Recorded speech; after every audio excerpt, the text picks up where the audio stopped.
సంచలనం సృష్టించేందుకు ఆయన సిద్ధమయ్యి ఈ నిర్ణయం తీసుకోవాలనుకున్నారా? ఎందుకంటే అసెంబ్లీ సమావేశాలకు ఆయన హాజరు కారని చెప్పేసి గత కొంతకాలంగా చెప్తూ వచ్చారు. మీరు కూడా మనం కూడా చాలాసార్లు మాట్లాడుకున్నాం. కానీ ఇప్పుడు సడన్ చేంజ్ ఎందుకు వచ్చింది? అధికారికంగా వైఎస్ఆర్ కాంగ్రెస్ పార్టీ ఇప్పటివరకు ఏం ప్రకటించలేదు. జగన్మోహన్ రెడ్డి గారు ఆ ప్రకటన చేయలేదు. మీడియాలో బలమైన వార్తలు, బలమైన అభిప్రాయాలు వ్యక్తం అవుతున్నాయి. మొట్టమొదటి అంశం నేను చాలా సందర్భాల్లో చెప్పాను, నా వ్యక్తిగత అభిప్రాయం కూడా, జగన్మోహన్ రెడ్డి గారు అసెంబ్లీకి పోకూడదని నేర్చుకున్న నిర్ణయాన్ని నేను వ్యతిరేకిస్తా. అవును. నెంబర్ 2, ఇప్పుడు వెళ్ళాలని ఆయన నిర్ణయం తీసుకుంటే నేను స్వాగతిస్తా. ఇది నాకున్న వ్యక్తిగత అభిప్రాయం. అది బాధ్యతాయుతమైన ఎవరున్నా చెప్తారు. అయితే ఒక పరిశీలకుడుగా అసెస్మెంట్ చేసేటప్పుడు రియాలిటీ కూడా చూడాలి. జగన్మోహన్ రెడ్డి గారి వ్యవహార శైలి, వ్యక్తిగత వ్యవహార శైలి అన్ని చూసినప్పుడు వెళ్తారా వెళ్ళరా అనుమానం ఇప్పటికీ నాకు, ఇంకా అధికారికంగా ప్రకటించలేదు కాబట్టి. కారణం ఏంటంటే, ఒకసారి జగన్మోహన్ రెడ్డి గారు నిర్ణయం తీసుకుంటే ఆ నిర్ణయానికి కట్టుబడి ఉంటాడు అనేది ఒక అభిప్రాయం అయితే, ఈ కాలంలో జరిగిన పరిణామాలు, జగన్మోహన్ రెడ్డి గారు దానికి 2 కారణాలు చెప్పారు. ప్రధానంగా ప్రతిపక్ష నాయకుడు గుర్తించమని కోర్టుకి వెళ్ళాము, వాళ్ళు ఇంకా ఏం సమాధానం చెప్పలేదు. చంద్రబాబు నాయుడుతో గారితో మాట్లాడిన తర్వాత అంతే సమయం అన్నా ఇవాళ మాకు అది ఇవ్వట్లేదు, ఇట్లాంటి ఇవ్వరు కాబట్టి నేను రాను అనే మాటే చెప్తూ వస్తున్నాడు. మీరు రాకపోతే అసెంబ్లీ రద్దు అవుతుంటే చేయమని చూద్దామని సవాలు ఇవన్నీ జరిగినాయి. ఇది ఫస్ట్ పాయింట్. అప్పుడు కూడా కరాఖండి అభిప్రాయంతోనే ఉన్నారు. ఇప్పుడు అదనంగా జరిగింది ఏంటంటే, రఘురామకృష్ణరాజు గారు ప్రధానంగా ఉప సభాపతి రూల్ పొజిషన్ చెప్పాడు. ఆయన ఏం తప్పు చెప్పలేదు, రూల్ పొజిషన్ చెప్పాడు.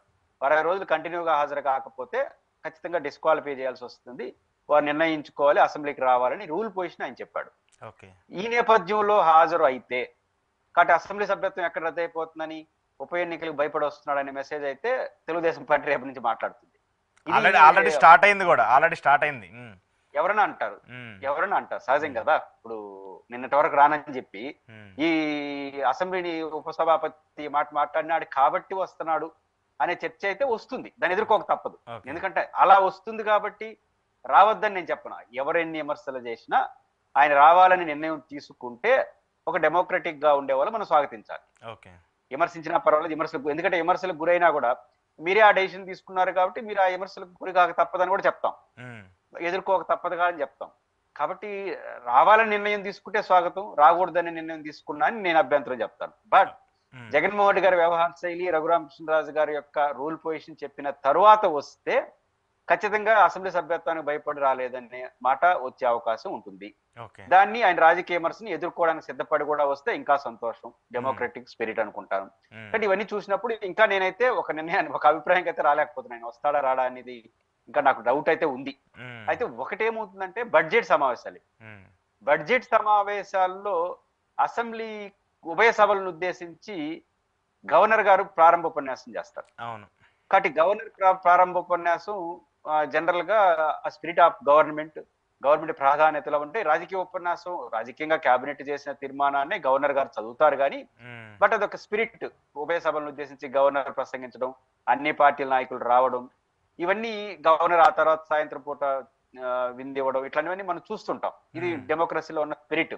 కాబట్టి గవర్నర్ గారి ప్రసంగానికి మాట్లాడడానికి గవర్నర్ గారు మన గౌరవంతో వస్తానని ఏమైనా వస్తాడా నాకు తెలియదు.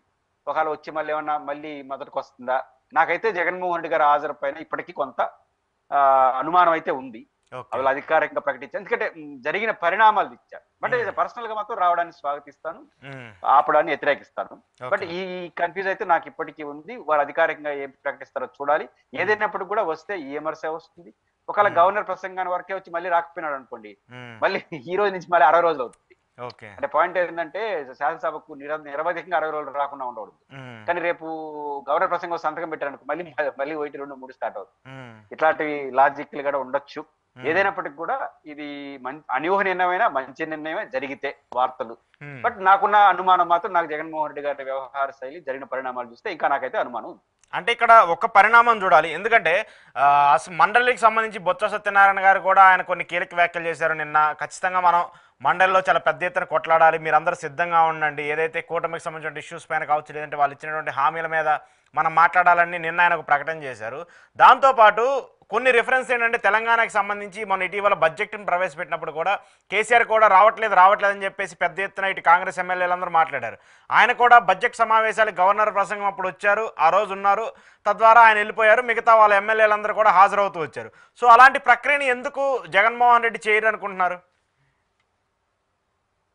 అంటే కేసీఆర్ గారి పోలిక జగన్ గారికి పోల్చడంలో తప్పు లేదు. ఎందుకంటే కేసీఆర్ గారు కూడా అసెంబ్లీకి రావట్లేదు, కానీ అసెంబ్లీకి బడ్జెట్ సమావేశానికి వచ్చి వెళ్ళిపోయాడు. అయితే ఒక్క చిన్న వ్యత్యాసం ఏంటంటే కేసీఆర్ గారు నేను అసెంబ్లీకి రానని ఎక్కడ చెప్పలా, వచ్చే ఆయన అధికారిక ప్రకటన చేయాల. అంటే రావట్లేదు కానీ నేను రాను, ప్రతిపక్ష హోదా ఇస్తే వస్తా, ప్రతిపక్ష హోదా ఇస్తే వస్తానని సరే ఆయన పెట్టాడు. ఎందుకంటే ఇది లీడర్ ఆఫ్ అపోజిషన్ టెక్నికల్ గా. కేసీఆర్ గారికి ఏమి లీడర్షిప్ లేక కదా, ఆయనకు ఉంది లీడర్ ఆఫ్ అపోజిషన్ హోదా, ఆయనకు ఉంది. అంటే ఆయన సరత పెట్టేదానికి అవకాశం లేదు. ఆయన నేను రానని కానీ నాకు ఇట్లా అవమానిస్తున్నారు కాబట్టి నేను రాలేకపోతున్నా, నేను అసెంబ్లీకి రాకపోయిన సమస్య ఆయన విధాన ప్రకటన ఏం చేయలేదు, కానీ రావట్లేదు. కానీ జగన్మోహన్ రెడ్డి గారు నేను రానని చెప్పాడు. ఎందుకు చెప్పాడు? నాకు ప్రతిపక్ష హోదాయాలు కోర్టుకి ఎత్తాడు, ఇవన్నీ మాట్లాడాడు, మీలాంటి విలేకరులు నేను ప్రెస్ మీట్లు పెట్టి మాట్లాడతానని చెప్పాడు. గత అసెంబ్లీలో అది ఫాలో అయ్యాడు. గుర్తుంటే కేసీఆర్ గారు బయట రాలేదు, అసెంబ్లీకి రాలేదు, రాజకీయాల్లో కూడా బయట లేడు.